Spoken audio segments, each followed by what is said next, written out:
Inside a quiet corner of a small-town police station in Phoenix, Officer Daniel Hayes knelt on the cold floor beside his loyal canine partner, Rex. The usual noise of ringing phones and distant chatter felt muted, as if the entire building understood the weight of the moment. Officers who once laughed and shared stories with Rex now stood silently, watching from a distance. For 8 years, Rex had been more than just a police dog. He was Daniel, his shadow, his partner, his family. Together they had chased down dangerous suspects in dark alleyways, searched endless desert miles for missing children, and stood guard during the most intense operations. Rex never hesitated. When Daniel moved forward, Rex was already one step ahead. Their bond wasn't built on commands alone, it was built on trust. But time and illness had changed everything. Rex's once powerful body had grown thin. His energetic bark had faded into soft whimpers. Just days earlier, the veterinarian had delivered heartbreaking news: a terminal illness, aggressive, untreatable, the kind that steals strength quietly and leaves no room for hope. Daniel had faced armed criminals without fear, but this was different. This was helplessness. At the animal clinic later that afternoon, the atmosphere felt unbearably heavy. The bright white walls and clean scent of antiseptic only made the moment more real.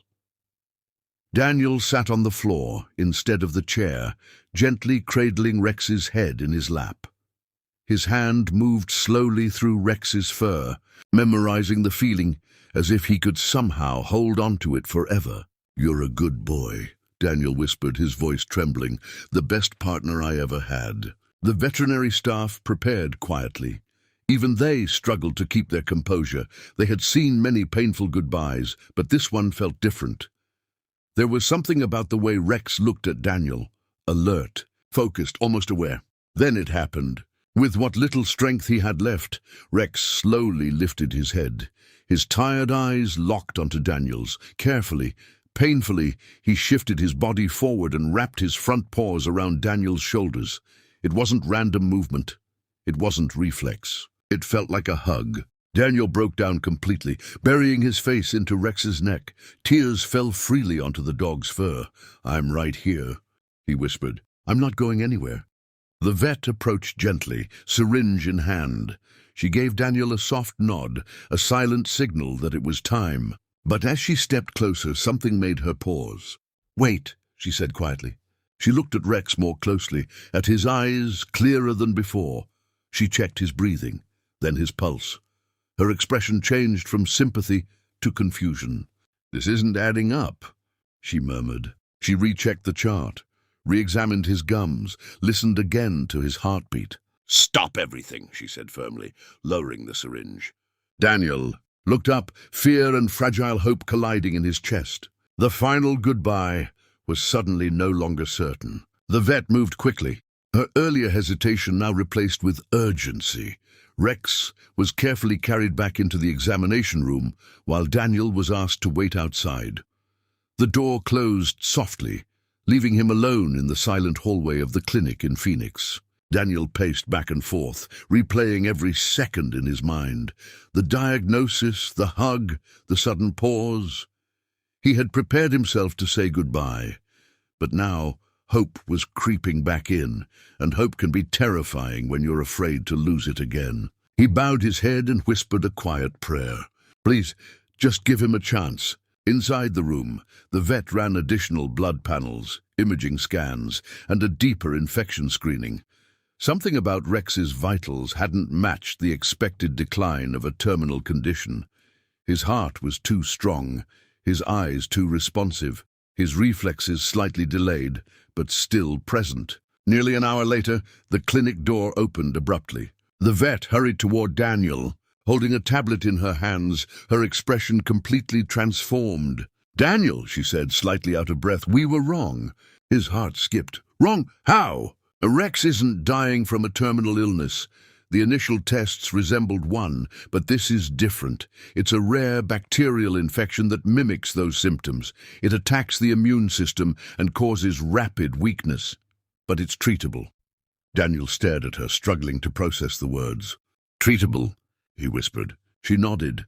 "Yes, aggressive antibiotics, close monitoring, and supportive therapy.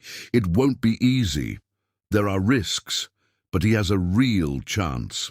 Daniel felt his knees nearly give out, not from grief this time, but from overwhelming relief.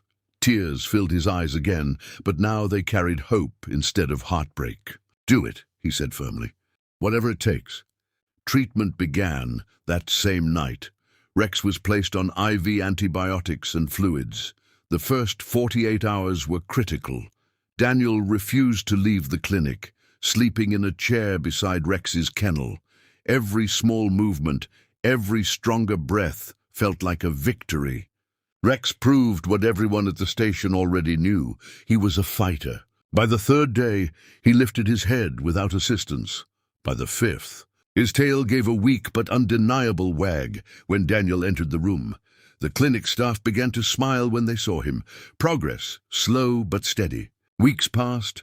Muscle strength returned, his appetite improved, his eyes regained their spark, the same sharp, focused look that had once tracked suspects through the desert. And then came the day Daniel had almost lost forever. Rex walked, on his own, through the front doors of the police station. Officers froze at first, then broke into applause. Some cheered, others wiped away tears. The K9 unit banner hanging on the wall suddenly felt more meaningful than ever. Daniel knelt down, arms open. Rex didn't hesitate. He bounded forward with surprising strength and jumped into Daniel's embrace, not weak, not fading.